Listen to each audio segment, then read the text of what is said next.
प्रिय स्टूडेंट, मेरे चैनल पर आप सभी का स्वागत है। मैं प्रभु सर आप सभी की सेवा में उपस्थित हो गया हूं।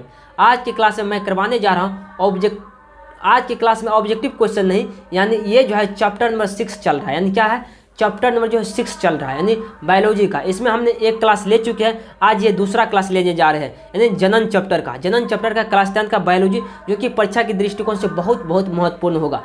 और आप सभी को सबसे पहले मैं ये बात बताना चाहता हूँ कि आप सभी व्हाट्सएप नंबर से ज़रूर जुड़ जाने का प्रयास करिएगा, और साथ ही साथ अपना फ्रेंड हो, अपना दोस्तों में इस क्लास को शेयर करने का प्रयास करिएगा। और साथ ही साथ हम बात करेंगे, तो आप जो हमारे साथ बने रहने का प्रयास करिएगा। हम जो है सभी सब्जेक्ट यहाँ पे विषय को कवर करेंगे और आप सभी को एक बेहतरीन तरीक़ा से कंटेंट देने का प्रयास करेंगे। और यहाँ पे हमारे साथ टेक्निकल टीम जितने भी है उपस्थित, सारा लोग एक बेहतरीन तरीक़ा से काम कर रहे हैं आपके लिए, और आपके यानी सफलता दिलाने में एक हिस्सा बनना चाहते हैं, आपको सफलता दिलाने में, तो इसलिए उनका सहयोग अवश्य लीजिएगा। और मैं ये सेवा प्रदान कर रहा हूँ, साथ ही साथ हमारा जितने भी यहाँ पे टीम के लोग हैं, सारा आप सभी को मिल करके सपोर्ट कर रहे हैं। तो इसीलिए और हम इतना ही कह सकते हैं, आप लोग फ़ायदा से जितना जितना लाभ उठाना चाहिएगा उठा सकते हैं, और साथ ही साथ हमारे चैनल से आप जुड़े रहने का प्रयास करिएगा। हम यही अंत में कहना चाहते हैं। मतलब जी, इसके बाद हम क्लास को स्टार्ट करते हैं। तो चलिए यहाँ से हम बात करेंगे। अब इससे चैप्टर हमने पढ़ा दिए थे आप लोगों को। देखिए यहाँ पर, देखिए हमने जनन को समझा दिए थे, उसके बाद जनन के महत्वपूर्ण अलैंगिक जनन के बारे में समझा दिए थे, लैंगिक जनन के प्रकार को बता दिए थे, हम द्विविखंडन को बता दिए थे क्या होता है, ये अलैंगिक बहुविखंडन को भी समझा थे, मुकुलन को तो समझा दिए थे, अब खंडन को बता दिए थे, लेकिन पूर्ण इसको भी बता दिए थे, लेकिन यहाँ से हम अब नहीं बताए थे। अब यहाँ से हम बताने जा रहे हैं एक बेहतरीन तरीक़ा से, आप लोग समझने का प्रयास कीजिएगा एक बहुत ही बेहतरीन तरीक़ा से। साथ ही साथ हम बात करेंगे आप सभी को एक महत्वपूर्ण तरीक़ा से, आप लोग जो हमारे साथ जुड़े रहने का प्रयास करिए। और साथ ही साथ यहाँ से व्हाट्सएप ग्रुप से आपने अभी तक भी लेट कर रहे हैं जुड़ने में, तो काफ़ी लेट नहीं कीजिए, बहुत ही जल्द जुड़ने का प्रयास कीजिए। चलिए आइए यहाँ से हम स्टार्ट करते हैं आज को क्लास को एक बेहतरीन तरीक़ा से।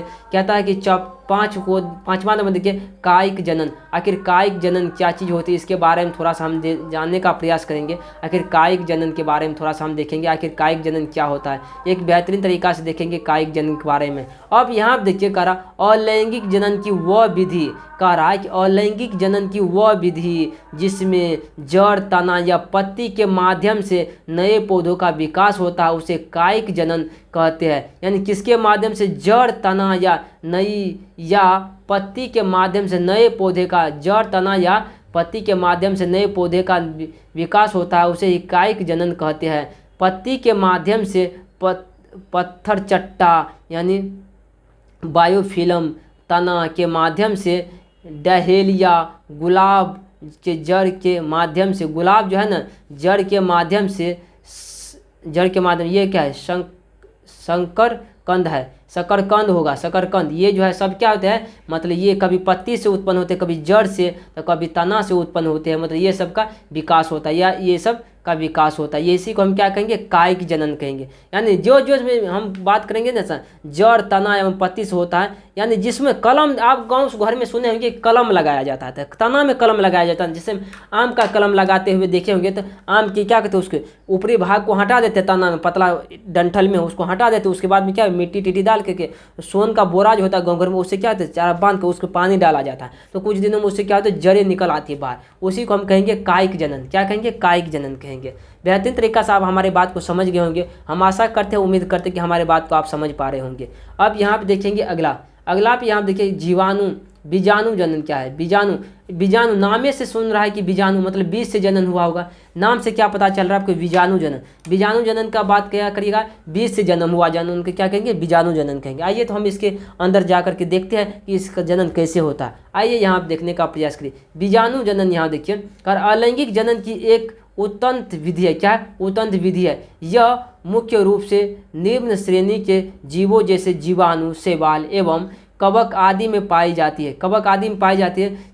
क्या है, बीजाणु धानियाँ एक सूक्ष्म थैली जैसी रचना होती है जो प्रतिकूल परिस्थिति में निर्मित होती है। इसके अंदर असंख्य गोलाकार सूक्ष्म जीवाणु या स्पोर का निर्माण होता है। यानी जब पर्यावरण अनुकूलित हो जाते हैं, अनुकूल हो जाते हैं तो बीजाणु अंकुरित होकर नए जीव का निर्माण करते हैं। मतलब जब आप कोई बीज को जो बोते हैं न, वो जो है न कुछ समय लेता है, उसके बाद ही वह क्या होता है, उससे पौधे निकलते हैं। यहाँ पर देखने का बात करें फिर से, बीजाणु जनन अलैंगिक जनन की एक यानी एक उतंत्र विधि है। मतलब इसमें कोई एक चीज़ भाग ले रहा है, क्या है, एक चीज़ अलैंगिक जनन है। यह एक मुख्य रूप से निम्न श्रेणी के जीवों जैसे जीवाणु, शैवाल एवं कवक आदि में पाई जाती है।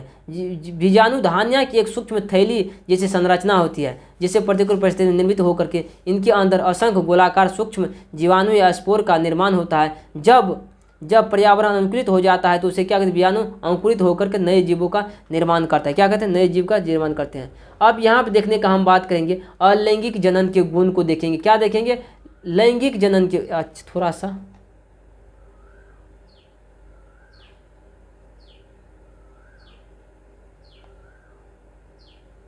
अच्छा, लैंगिक जनन के गुण को देखेंगे।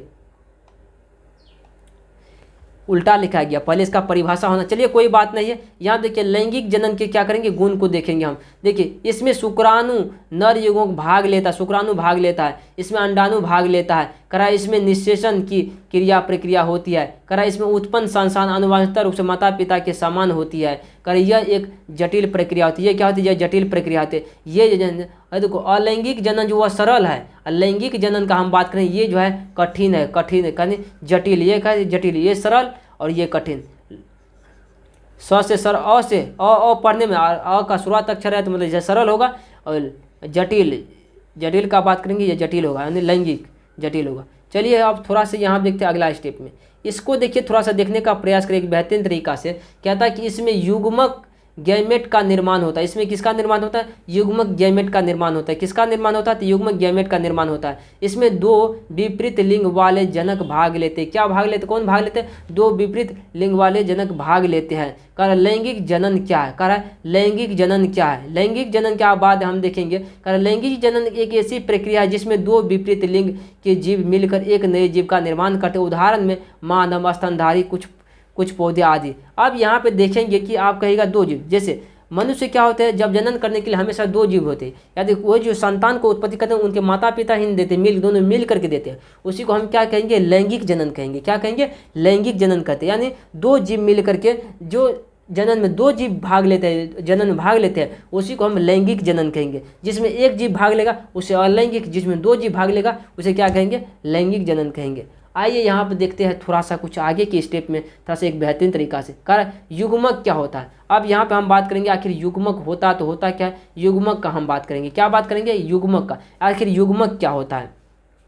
युग्मक एक प्रकार की जनन कोशिका होती है, जनन कोशिका होती है। युग्मक क्या होता है, एक प्रकार की जनन कोशिका होती है जो कोशिका विभाजन से बनती है। जो किससे बनती है, कोशिका विभाजन से बनती है। कोई किससे बनती है, कोशिका विभाजन से बनती है। नर युग्मक शुक्राणु, मादा युग्मक अंडाणु। कर पौधे में नर युग्मक को प्राक्कन कहा जाता है। पौधे में नर युग्मक को क्या कहा जाता है, प्राक्कन कहा जाता है। यहाँ देखिए फिर से नर युग्मक जो भाग लेता है, नर पुरुष, नर मीन्स पुरुष, यानी इसमें शुक्राणु होता है। मादा युग्मक इसमें अंडाणु यानी ओभम होता है। क्या होता है, ओभम अंडाणु होता है। पौधे में नर युग्मक को प्राक्कन कहा जाता है। क्या कहा जाता है, प्राक्कन कहा जाता है। पौधे में नर युग्मक क्या कहा जाता है, प्राक्कन कहा जाता है। चलिए अब यहाँ देखिए कर शुक्राणु और अंडाणु में अंतर, यहाँ देखिए बहुत ही महत्वपूर्ण है। शुक्राणु और अंडाणु में अंतर पूछ रहा आपसे। देखिए यहाँ पे शुक्राणु इस बोला गया, अंडाणु यहाँ पे देखिए इसका निर्माण भ्रीषण में होता है। शुक्राणु का निर्माण किस में, भ्रीषण में होता है। इसका निर्माण जो है ओभम में होता है, यानी ओभम होता है अंडाणु का। इसका आकार छोटा होता है, इसका आकार बड़ा। ओभम का आकार बड़ा होता है लेकिन शुक्राणु का आकार छोटा होता है। यह गतिशील होता है, यानी चल सकता है। यह स्थिर रहता, यह स्थिर रहता, मतलब यह चलता नहीं। अंडाणु चलता नहीं, यह चल सकता है शुक्राणु। अब यहाँ पर देखने का प्रयास करिए कि बेहतरीन तरीका आखिर संलयन क्या है। अब इसके बारे में हम जानकारी देंगे आखिर संलयन होता क्या चीज़ है। संलयन के बारे में एक विशेष तरीका से हम आपको समझाने का प्रयास करूँगा आखिर संलयन किस तरह से होता है, संलयन क्या चीज़ है। देखिए तो यहाँ देखने का प्रयास करिए आखिर संलयन क्या होता है। जब नर युग्मक यानी शुक्राणु और मादा युग्मक अंडाणु आपस में मिलते हैं तो उसे संलयन कहते हैं। यानी हम यह बात कहेंगे नर और मादा आपस में मिलते हैं तो उसे क्या कहेंगे, यानी संलयन कहेंगे। नर और मादा आपस में मिलते हैं तो उसे हम संलयन कहेंगे। क्या कहेंगे, संलयन कहेंगे। यहाँ पे देखिए युग्मनज यानी जायगोट क्या होता है। यहाँ पे देखिए संलयन के बाद जो नई कोशिका बनती है, संलयन के बाद क्या होता है, नई कोशिका बनती है, उसे युग्मनज कहते हैं या जायगोट कहते हैं। क्या कहते हैं, करा युग संलयन के बाद जो नई कोशिका बनती है, संलयन के बाद नई कोशिका बनती है, जब नर और मादा एक साथ मिलते हैं तो उसे क्या होता है, संलयन होता है। संलयन के बाद जो कोशिका बनती है उसे युग्मनज कहते हैं यानी जायगोट कहते हैं। यही आगे विकसित होकर के नया जीव बनाता है और यही क्या होता है, आगे बढ़ करके विकसित जीव बनाता है। क्या बनता है, जीव, नया जीव बनता है। अब यहाँ पे देखने का प्रयास करेंगे एक बेहतरीन तरीका से, आखिर निषेचन क्या है, यह कितने चरण में संपन्न होता है। निषेचन क्या है, कारण निषेचन क्या है, यह कितने चरण में संपन्न होता है। इस बात को थोड़ा सा गौर से आप सुनने का प्रयास करिएगा। आखिर निषेचन क्या है, यह कितने चरण में संपन्न होता है, बहुत ही बेहतरीन तरीका से समझने का प्रयास करिएगा। निषेचन के बारे में हम आप सभी को समझाने का प्रयास कर रहे हैं, बार बार आप लोग समझने का प्रयास करिएगा। अब यहाँ पे देखने का प्रयास करिए निषेचन। यहाँ देखिए नर एवं मादा युग्मक के संलयन का मिलयन को निषेचन कहते हैं। यानी नर और मादा मिलते हैं तो उसे संलयन की क्रिया जो होती है वही क्या कहलाता है, निषेचन कहलाता है। इसका अर्थ गर्भधारण से होता है। इसका जो होता है ना अर्थ क्या होता है, गर्भधारण से होता है।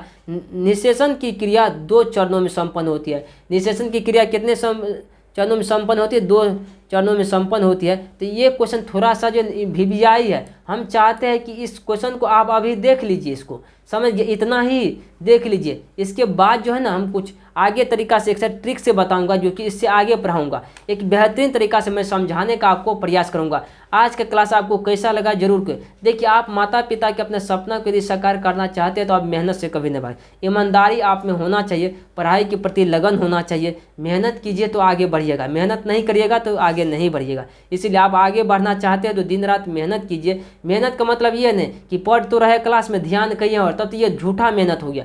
आप कभी भी झूठा मेहनत नहीं कीजिए। आप हमेशा जब कभी भी पढ़ाई करते थे दिमाग और मन को शांत करके क्लास में ही रखिए, या ऑनलाइन क्लास कर रहे हैं या ऑफलाइन क्लास कर रहे हैं तो आपका ध्यान केंद्रित एक जगह होना चाहिए। क्या होना चाहिए, एक जगह होना चाहिए, जिससे कि आपका माइंड में कुछ भी गलत चीज़ चल रही है वो दूर हो जाए। बात क्या, आपको पढ़ाई का चीज़ जो है अंदर जा सके, आपके दिमाग के अंदर जा सके, तभी आप सभी चीज़ों को एक आसान तरीका से समझ पाइएगा। नहीं तो फिर तो आपको आसान चीज़ भी कठिन लगबे करेगा। तो आज के क्लास में इतना ही रहने देते हम, मिलते हैं अगले क्लास में। आज के लिए जय हिंद, जय भारत।